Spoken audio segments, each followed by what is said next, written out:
Hey guys, welcome back to another episode of Podcastberaden. This is episode number 4 to be precise. And last week you guys voted through our Instagram channel what would be an awesome subject for the next podcast. You guys voted mobility, so that's what today is going to be about. And therefore I'm being joined by our mobility guru, Xavier. Hi, Xavier. Hi, Vincent. Sorry, was not expecting that introduction. He's super excited to be here. So over the past few years, Xavier, you have specialized yourself in mobility and ways to improve it. Before we kick this thing into gear, maybe set the table. What is mobility? What is mobility? Okay, to set the tone, for me, I'll first give you my personal answer, and after that, I'll give you the scientific one. For me, it means freedom of movement, to do with your body whatever you want to do, however you want to do it, and without limitation of range of motion or control. That's basically what it means to me, but to make it a little bit more simple, it's a Latin word for moving. Okay. So mobility is moving. I really like the freedom of movement you put in there without limitations. And another term that you hear often in the same sentence is flexibility. What is the difference between the two? So the one does not exist without the other one, but you could see flexibility more as a passive way. So let's say we're talking to CrossFitters. So let's say flexibility would be just sitting in the bottom of your squat without, you're just chilling. Mm-hmm. And mobility means you doing that actively. So let's say in the bottom of your pistol would be the passive one, and then the active one would be doing it in a pistol, which is a expression of movement, but you're actually using muscle and strength and control to get into that different position. So the difference is just the way it's being performed, mm-hmm. But it needs to be a active movement. Okay, so to give another example, if we do the partner hamstring stretch where I would be up against the wall, you're lifting my leg up. After a while, I can, get my leg up fairly high. If I don't have you as an assistant and I just try to lift my leg off, there's going to be a very big difference in how big or how high I can get my leg up. And that's also kind of, would you say, is that like then the gap which I have in between my mobility and my flexibility? Exactly. Yes.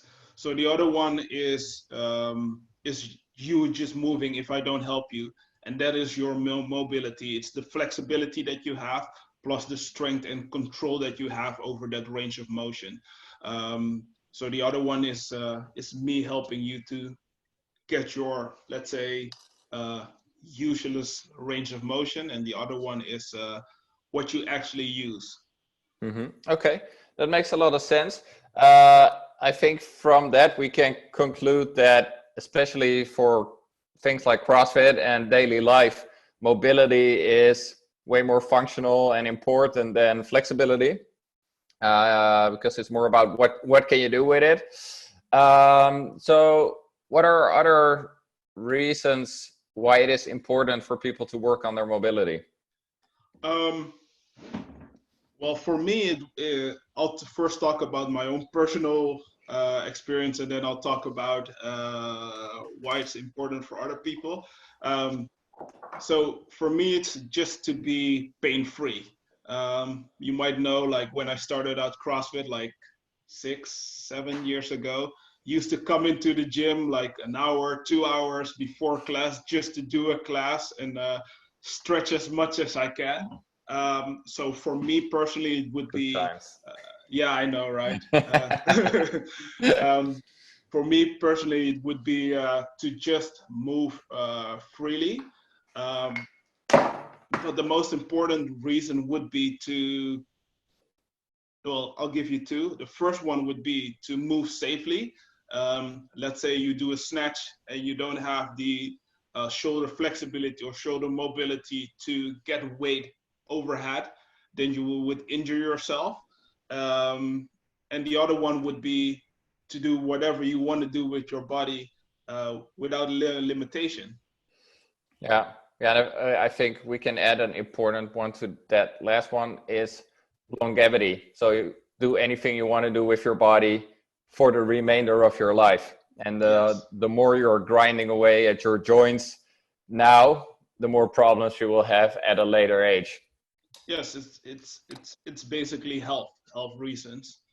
Yeah, okay. I think that's a really, really good reason. In the true nature of this super professional podcast, let me quickly plug my laptop into the power. Run.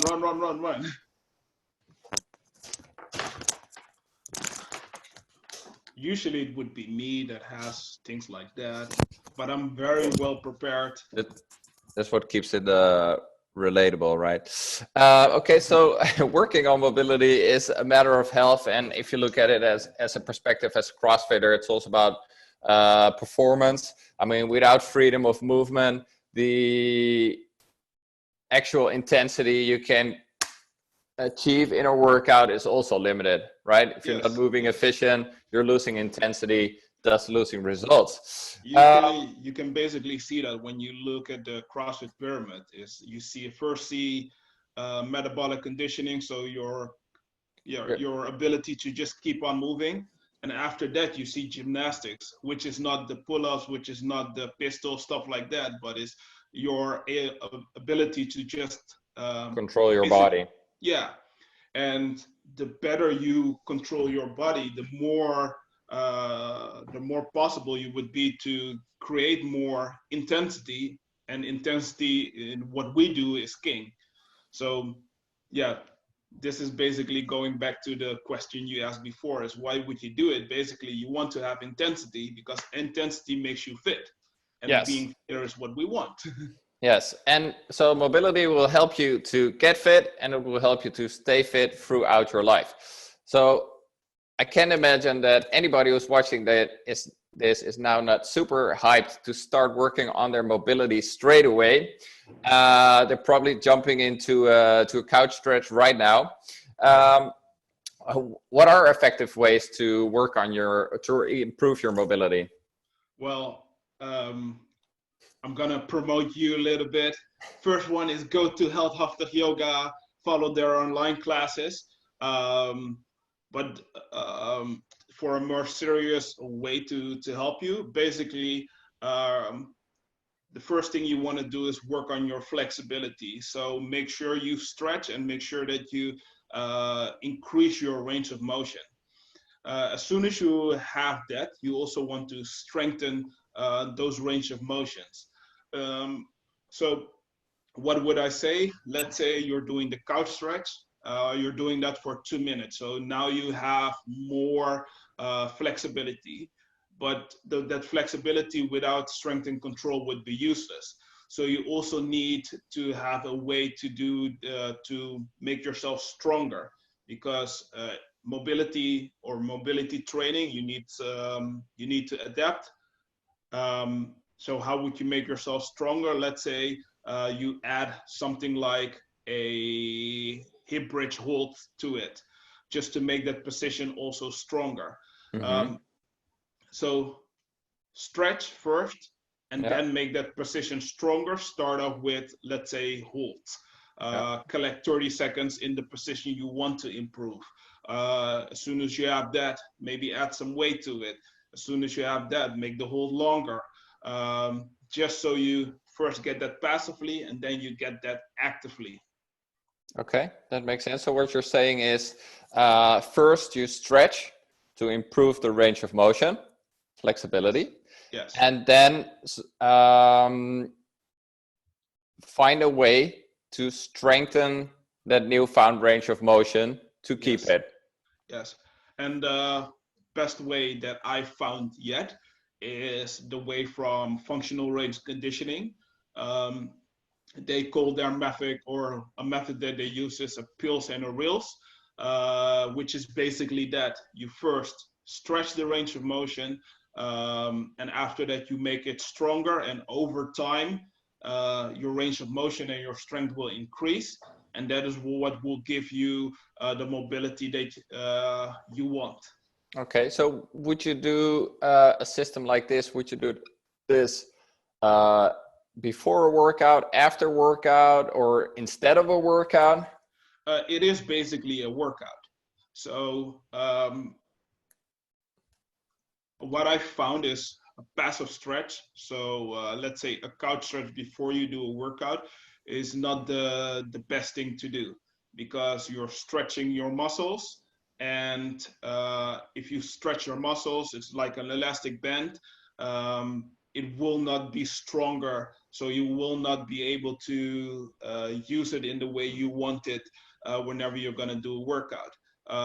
But to give the answer to your question, because I like to go around in circles I'll and talk just a let you little. circle a little bit. Yeah, I know. If it goes too far, I'll let you know. Yeah, but you should look at your mobility like it is training. Yeah. So the answer to your question is, what do you want to achieve? And so what do you want to achieve, and you place it within that. So for me, I thought last week we had a conversation about me doing squats, and I was talking about um, how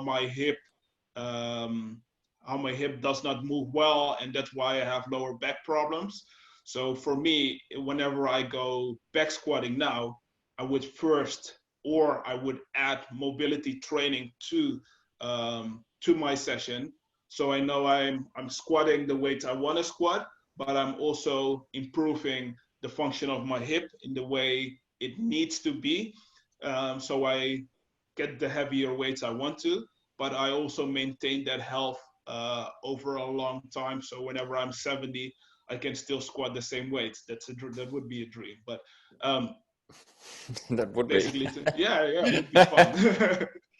You could be would be like a world record powerlifter in the old geezer category. Well, if you look at the Thor, he deadlifted 500 kilos. I think when he's 70, he should be able to do that with 200 or 300. Well, depends if he's working on his mobility or not. Yeah, true that. He actually is. Good. We should. Okay, so yeah, if I take what you just said and I try to translate it through to a couple different situations, I think one, if you have like a super serious mobility issue, like you cannot get your arms higher than this, and you're super serious about fixing it, you should make mobility your priority, and you should have a training session focused just on improving that, right? Yes. Okay. So if your mobility is okay-ish and you're fine with progressing it slowly over a longer period of time, would you say that you could use the same system you're talking about, but more as an accessory style after training? Yeah, the answer to the question is always it really depends. So if we are talking about CrossFitters, then yes, it is strength training. It's I would not say it's hypertrophy training, so doing more repetitions, but I would say in a class setting, the way we do it, I would definitely place it under structural plus, or sorry, under structural work, something people should do additional to their training. Yeah. But if we're talking about, let's say let's say a ballerina, then mobility training should be main priority, because it's going to give that person the possibility to do whatever they want to do with their body, because they have to. So it really depends on what the person in front of, in your case, you as your coach wants, and how they want to achieve it. Yeah. Okay. Gotcha. Yeah, I think there are different people inside our gym. I think for some people right now, it's impossible for them to snatch because they cannot get a weight overhead. Yeah. If you want to be able to do snatches, I mean, you don't have to. You can get fit without snatches. But if you like doing snatches, you should focus. You put a lot of time on, like rebuilding your mobility. But if you're able to snatch, but you would like it to be more efficient, then you could put it at the end of the training. Yeah. Yeah. Okay. I don't know if you know the video of how's the best weightlifting coach ever. Well, not ever, but a really good one, Mike Bergener. Sorry, Bergener. Don't want to offend him. He has a video on YouTube, and then he gets an athlete through a snatch. He does the Bergener warm up with her in this case, and then he just pick points out of one mobility issue. Well, she was not able to get her shoulder against the wall and move it upwards. And then he says to her, like, you're not going to use weight until you get that range of motion for your snatch, because it's going to make you more efficient. It's going to make your line of movement way better. Mm-hmm. And as soon as you have that, you will be able to snatch more weight. And in a class setting, that's a little bit hard. But with my I also train people privately. I try to have that same standard. Mobility first, and after that, adding weight. But it really depends on the person.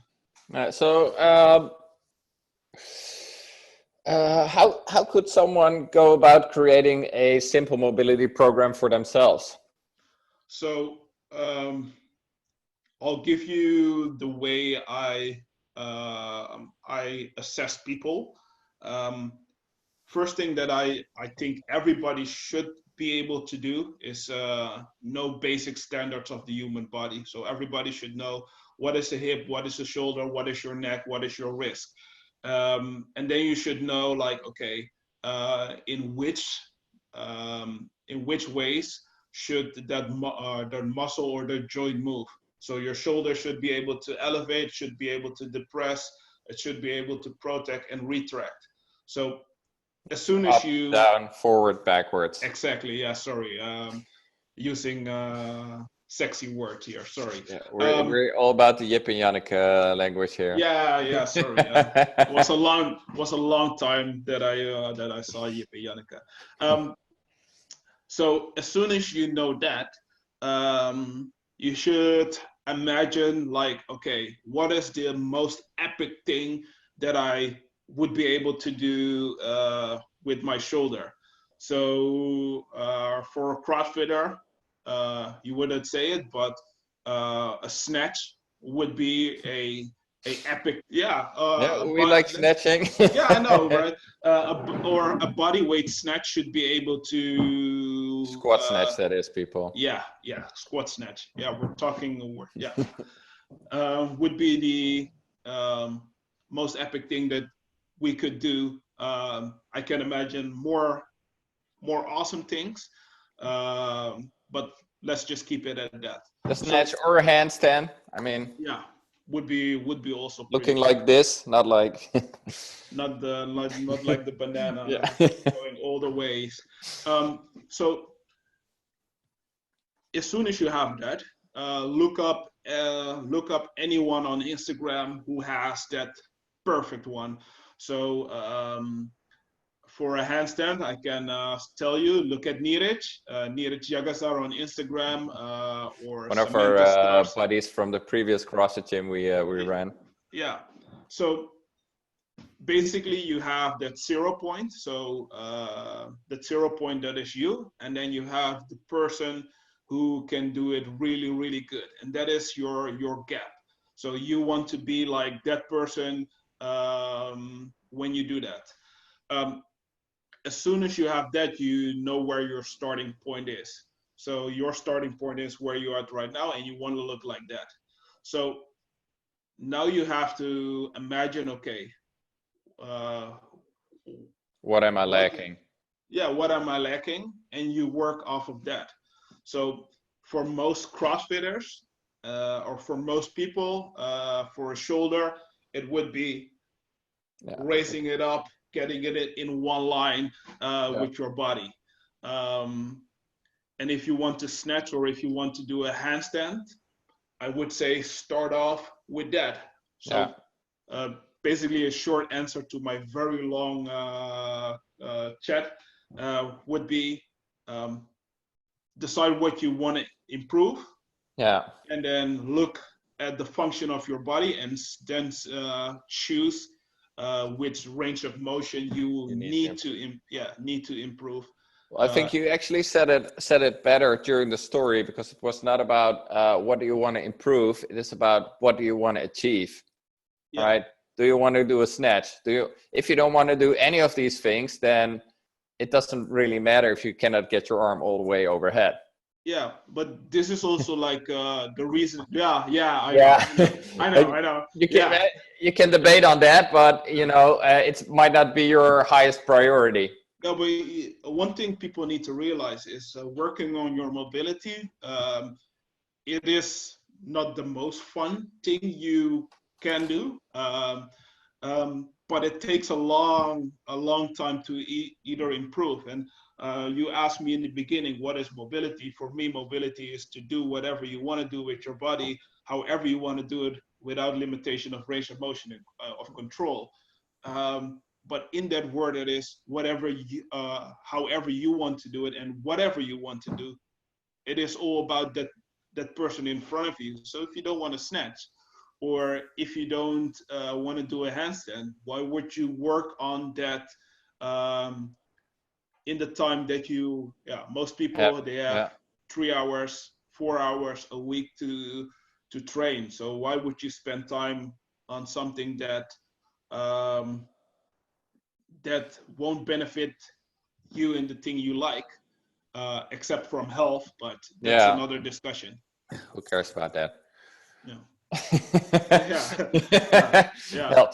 So I would actually say, if you look at it from a perspective of health, you should make mobility like your daily medicine. If you take your vitamins every day, you should take some mobility every day. And if you take a little bit of mobility every day, it might only take a habit of 10 minutes to make a big improvement over a long period of time, because maybe it doesn't bother you that you cannot get your arms overhead because you don't want to snatch, but maybe 10 years from now, 15 years from now, it's going to bother you because you're going to have like an inflamed shoulder, or your shoulder joint or your hip joint is gone and you need a new one.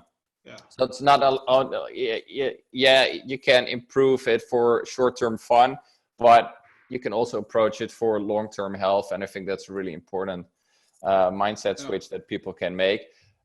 But if there is one thing that I would say everybody needs to be able to do, is being able to touch their toes. So bending forward, touching your toes, because if you cannot do that now and you get older, you're going to have a lot of back problems. Exactly. Okay.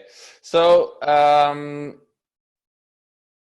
before we come up with a fun mobility challenge for everybody who's watching, I always think about, like, if you're training hard without doing mobility, it's like living off your credit card.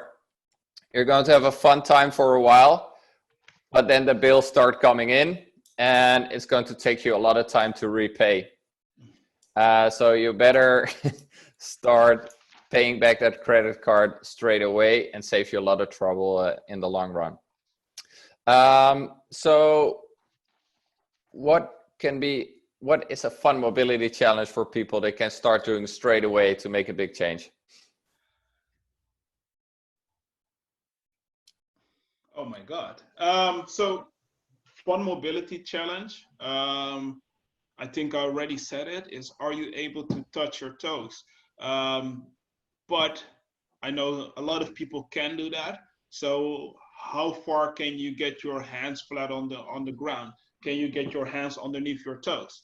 That would be one that I think it's mandatory. And the other one, which is a sissy squat. I don't have the possibility to do the, you know in which space I am. But I will add a link to our chat on the Podcastberaden, which will show people the sissy squat. which is a really fun challenge to test out the strength of your knees. Shall I try to do a sissy squat? Sorry? Shall I try to do a sissy squat to yeah, if you can, give don't people break a laugh? Hell no, I can. But yeah. Give us some ideas. Yeah, I think this will work. Yeah. Go.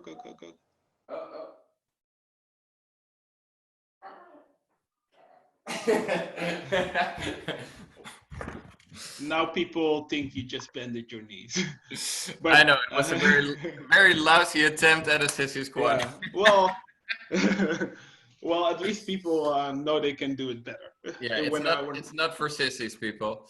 Okay, so the sissy squat is.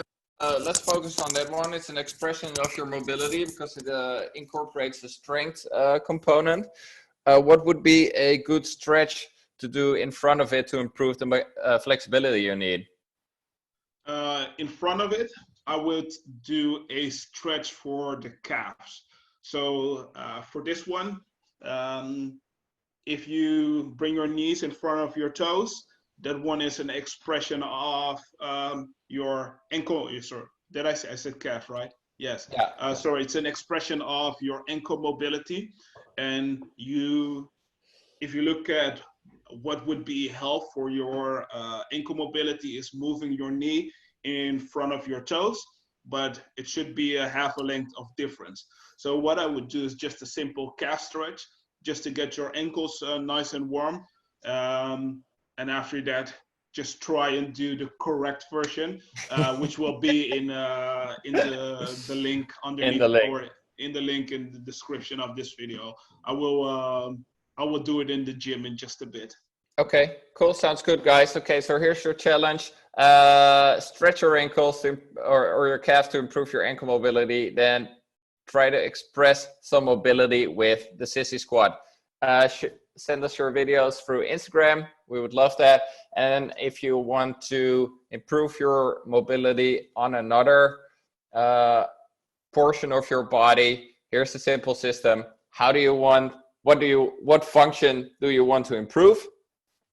Improve the flexibility where you're lacking, and then add a strength portion. So if it's the snatch or the handstand, do a stretch that will make your arm go here, maybe the just a floor stretch, then grab a weight, hold it overhead. Yeah, something that I would like to add to that is if you know which range of motion you want to improve, if this is for a Podcastberaden person, go to your personal coach and ask them like, okay, how should I do this? Yeah. Or if you don't want to do that, go to YouTube and fill in pills and reels, and then let's say shoulder mobility, or pills and reels ankle mobility. There's a lot of content out there of people who are using this system to improve their mobility, and it will give you like a greater scope of things you can use to improve what you want to achieve. Okay, cool. That sounds really good. I think that's a perfect one to wrap it up on. Thank you so much for this one. It will be up in YouTube in no time. And everybody go hit your personal coach for some mobility advice, and then go hit those sissy squats. See you at the next Podcastberaden.